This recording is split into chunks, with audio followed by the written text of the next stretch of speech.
చిల్లు happy birthday to you. Oh thanks రా. నీకు బర్త్డే గిఫ్ట్ ఇచ్చా, నాకు రిటర్న్ గిఫ్ట్ ఇవ్వు. 10,000 రూపీస్ నేను నీకు ఇవ్వాలి, అది క్యాన్సిల్ చేసేవా ప్లీజ్? అవునా, పట్టుకో ఒక నిమిషం.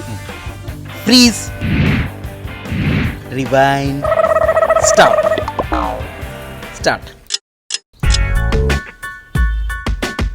అరే చిల్లు happy birthday to you. Thanks.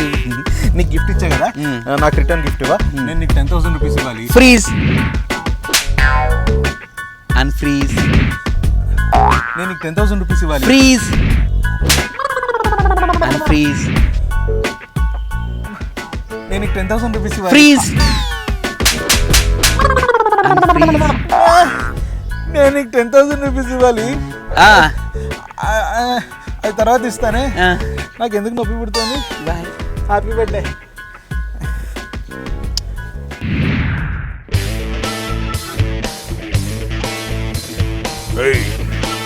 I want my watch. కుదరదు. I want my watch. కుదరదు. ఆత్రేయ రా ఇక్కడ. ఆరుద్ర రా ఇక్కడ. ఆరుద్ర ఎవరు? ఆత్రేయ ఎవరు? నేనే. ఆరుద్ర నేనే. Okay, I want my watch. ఒరే, వాచ్ రిపేర్కి ఇచ్చినప్పుడు అది రిపేర్ చేసినాక ఆగి అప్పుడు పట్టుకెళ్ళాలరా. రిపేర్ ఏంటి? టైం ట్రావెల్ వాచ్ కదా అది? టైం చూపించవచ్చు. అవునా, నువ్వే పెట్టు నాకు. అవును, ఆ టైం ట్రావెల్ వాచ్ ఏదా? సూర్య పట్టుకుపోయాడు. ఓకే.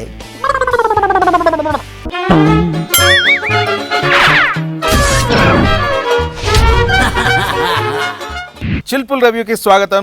చిలకేత్ పులకేత్ and 24 scifi time travel.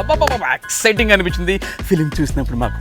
English మూవీస్లో ఉంటాయి ఇలాంటి స్టోరీస్, సైన్స్ ఫిక్షన్ స్టోరీస్. అలాంటిది మన తమిళ్లో తెలుగులో వచ్చేసరికి చాలా ఎక్సైటింగ్గా వెళ్ళాము. అయితే స్టోరీ పరంగా సూపర్గా ఉంది సినిమా. ఫస్ట్లో ఎలాంటి కిక్ ఉంటుందో లాస్ట్ వరకు అలాంటి కిక్కే.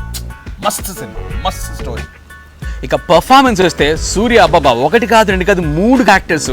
ఓ పక్కన శివకుమార్ సైంటిస్ట్గా, ఆత్రేయ విలన్గా, అండ్ ఇంకో యంగ్ హీరో మణిగా.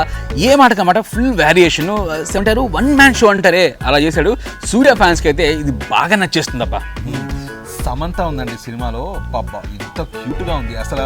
సమంతని చూస్తుంటే ఫేస్లో ఫస్ట్ నాకు మూతి కనిపిస్తుంటుంది. కుచ్చి బుచ్చి మూతి. ఎంత బాగుంటుందో ఆ మూతి కోసం మళ్ళీ చూడొచ్చు సినిమా. వాళ్ళ మదర్ కరెక్ట్.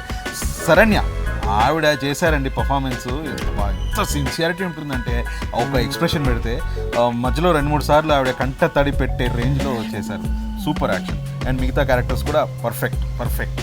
ఇక ఫిల్మ్కి సోల్ అని చెప్పాలంటే ఏఆర్ రెహమాన్ బ్యాక్గ్రౌండ్ స్కోర్.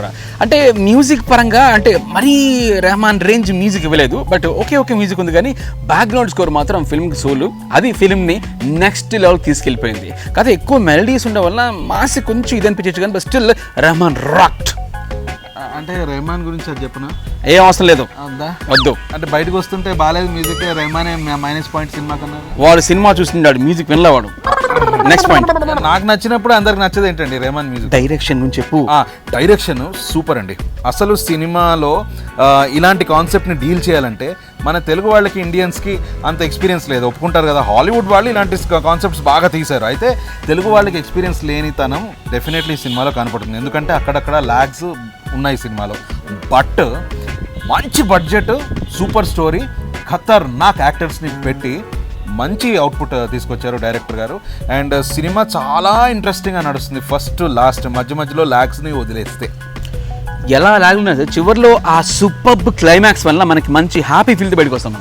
అంతే సినిమా నడిచిపోయినట్టే. అంతే ఓవరాల్గా 24కి మనం పెట్టిన 100కి ఎంత వచ్చాయనికి? నాకైతే సైన్స్ ఫిక్షన్ బాగా ఇష్టం. నన్ను అడిగితే అసలు 90, 95, 124 వద్దా? 65 యా 65. బట్ సైఫై లవర్స్ మాత్రం ఈ ఫిల్మ్ పక్కా చూడాల్సిందే.